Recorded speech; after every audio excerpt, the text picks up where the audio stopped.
గంటల్లో ఒక గోరుబంజాలకు సంబంధించినటువంటి ఉత్తరాది రాజస్థాన్ గుజరాత్ చేసినటువంటి తీజ్ పండుగల్ని తీసుకొచ్చి బలవంతంగా మరి మా ఆదివాసీ పిల్లలపైన రుద్దడాన్ని మేము ఖండిస్తూ మరి ఇక్కడ పనిచేస్తున్నటువంటి దీన్ని ప్రోత్సహిస్తున్నటువంటి అవుట్ సోర్సింగ్ అంటే రెగ్యులర్ ఉపాధ్యాయులు కూడా కాదు, వాళ్ళు అవుట్ సోర్సింగ్ చెందినటువంటి మూడు రాంబాబు, మోహన్ లాల్, రమేష్, అదేవిధంగా ధరావత్ పార్వతి అనేటువంటి నలుగురు వ్యక్తులు కలిసి ఇక్కడ ఉన్నటువంటి ఉత్తరాది రాష్ట్రాల ఉపాధ్యాయులు ఎవరైతే ఉన్నారో ఉత్తరప్రదేశ్, రాజస్థాన్, హర్యానా వచ్చినటువంటి వాళ్ళని తప్పుదో పట్టించి వీళ్ళే మొత్తం ఈ స్కూల్ మొత్తాన్ని కూడా వీళ్ళ గుప్పిట్లో పెట్టుకొని, ముఖ్యంగా మూడు రాంబాబు అనేటువంటి అవుట్ సోర్సింగ్ వ్యక్తి తానే ఆఖరికి ప్రిన్సిపాల్ గారు లేరు, ఇక్కడ వైస్ ప్రిన్సిపాల్ లేడు, మొత్తం ఓల్ అండ్ సోల్ ఎవరు అడిగిన సెక్యూరిటీ చెప్పేది అంటే మా ప్రిన్సిపాల్ మూడు రాంబాబు అని చెప్తుంది.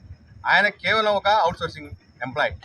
మరి ఇవాళ చూస్తే గంట సేపటి చూస్తే ఇక్కడ ఉపాధ్యాయులు మొత్తం స్కూల్ వదిలిపెట్టి బయటికి వెళ్ళిపోయారు. వాళ్ళంతా వాళ్ళు గుండాలు వెళ్ళినో, ఇల్లెందు వెళ్ళినో, ఎక్కడికి వెళ్ళినో చూడవచ్చు. ఇప్పుడే మరి సార్ గారు కూడా ఇప్పుడే బయట నుంచి వస్తుంది. ఇప్పుడే గుండాలు ఆప్ కాసారా ఆప్ కాసే గుండాలాగా అచ్చా అట్లా పరిస్థితి చూస్తే 600 మంది పిల్లల్ని లోపల వదిలేసి మరి వీళ్ళందరూ కూడా విధుల్ని విస్మరిస్తూ విధుల్ని వదిలిపెట్టేసి వీళ్ళందరూ వెళ్ళిపోయారు. ఎవరిని అడిగినా బయటికి పోయినట్టు.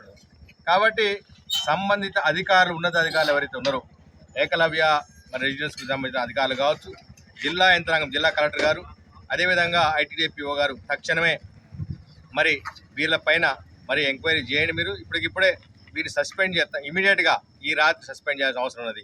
అదేవిధంగా ఈ యొక్క జిల్లా యంత్రాంగానికి, అదేవిధంగా ఏకలవ్య స్కూల్ యాజమాన్యం ఎవరైతే ఉన్నత మరి అధికారులు ఉన్నారో వారి దృష్టి తీసుకెళ్ళడానికి స్థానిక శాసనసభ్యులు పాయ వెంకటేశ్వర గారు తక్షణం చర్య తీసుకోవాలి.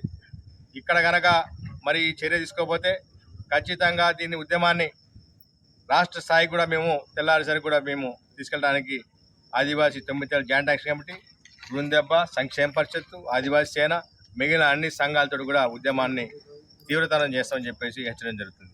జై ఆదివాసీ.